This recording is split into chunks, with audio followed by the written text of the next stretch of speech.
在雪中悍刀行当中，北莽的江湖当中有5大宗门，分别是道德宗、齐肩乐府、提兵山、公主坟，还有一个一人一宗门的呼延大关。这就是北莽江湖最强的几大宗门了。那么这些宗门的实力如何？都有哪些高手呢？第一个，道德宗，首先就是北莽国师麒麟真人所在的道德宗了。因为麒麟真人是北莽国师，所以道德宗在他的坐镇下威望极高。再加上北莽重视道教，所以道德宗的地位超然。北莽灭佛，麒麟真人就是主要的推手之一。麒麟真人袁青山有道家秘术一气化三清，已经是陆地神仙级的人物了。其真身早已不在北莽，留下的只是3尊化身而已，本尊在外云游。因此道德宗除了麒麟真人之外，就没有多少拿得出手的强者了。在龙树僧人孤身入北莽来到道德宗门前时，5大真人一起出手都破不开他的大金刚。袁青山的一尊分身更是被随后赶来的李当兴给杀死。加上龙树僧人这一路对于北莽的影响，让道德宗的地位受到了冲击，不少人转去信佛了。袁青山本尊飞升后，道德宗就没落了。第二个，公主坟。公主坟存在的时间极为久远，当年大秦时期就已经有了，是大秦皇帝心爱幼女的坟墓，所以被称为公主坟。这个宗门中的人其实都是历代的守灵人，极少与外界之人接触，十分的神秘。公主坟当中最强的人就是大念头了，之后就是小念头，这2位是公主坟宗主一样的人物。大念头就是洛阳，小念头就是当年秦皇的一个妃子。这个妃子当年挑拨了洛阳和妃子湖的关系，洛阳心生嫉妒，赐下毒酒毒死了胡和他肚子中的孩子，让秦皇大怒，下令洛阳死后不得和他同血而葬，从而导致洛阳郁郁而终。死后被秦皇恩准口衔立柱而葬，因此长生了800年。洛阳苏醒找到徐凤年后，便离开了北莽。小念头在劫杀燕文鸾失败后身死，公主坟就此没落了。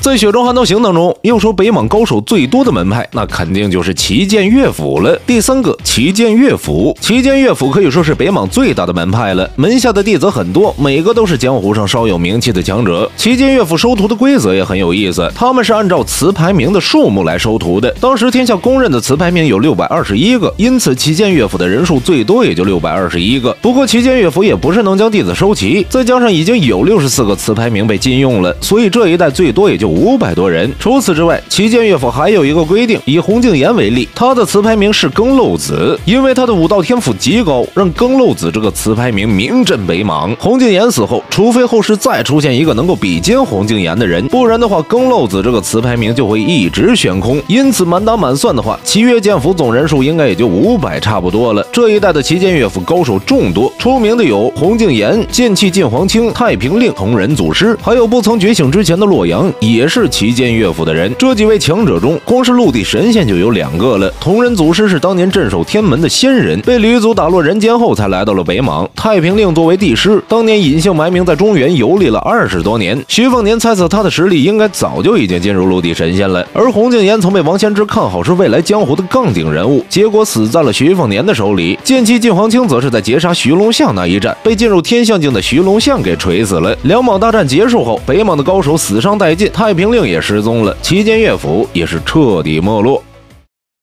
在雪中悍刀行当中，北莽的江湖当中有5大宗门，其中最特殊的就是提兵山和一人一宗门的呼延大关了。这2大宗门有何特殊之处？实力又如何呢？第4个，提兵山。提兵山可以说是北莽江湖和庙堂结合最紧密的一个门派，处在柔然山脉当中。柔然山脉一共有5个军镇，这5个军镇就被提兵山所掌控。提兵山的山主第5鹤就是柔然铁骑共主，手底下数万铁骑。论武道高手，提兵山高手不多，境界最高的也就是一个大指玄境的第5鹤，但是靠着这数万铁骑足以横扫其他宗门，陆地神仙见了也只能灰溜溜的逃跑。第5鹤死后，洪敬言接手大半柔然铁骑，提兵山彻底没落。如果不是第5鹤有个女婿董卓镇住场子的话，提兵山早就被其他势力瓜分了。第5个，一人一宗门。北莽5大宗门中最另类的一个，整个宗门就呼延大关一人。呼延大关的前世实力极强，和徐凤年的前世秦皇有关，是秦皇的影子。论实力，他是当时整个江湖最强的人，因此到了这一世，他的武道天赋极强。如果专心修行武道的话，北莽第一人就是他了，是能和王仙芝相比较的人物。呼延大关曾和徐彦兵有过2战，两人都没下死手，因此不分胜负。曹长钦死后，呼延大关顶替上了4大宗师的位置，境界早早的就达到了天人。只可惜这一世心中逍遥，眼中只有自己的妻子和女儿。两莽大战，呼延大关两不相帮，带着妻子女儿隐居去了。好了，今天的内容到这里就结束了。欢迎在留言板讨论。最后走之前，不要忘记关注乐风啊！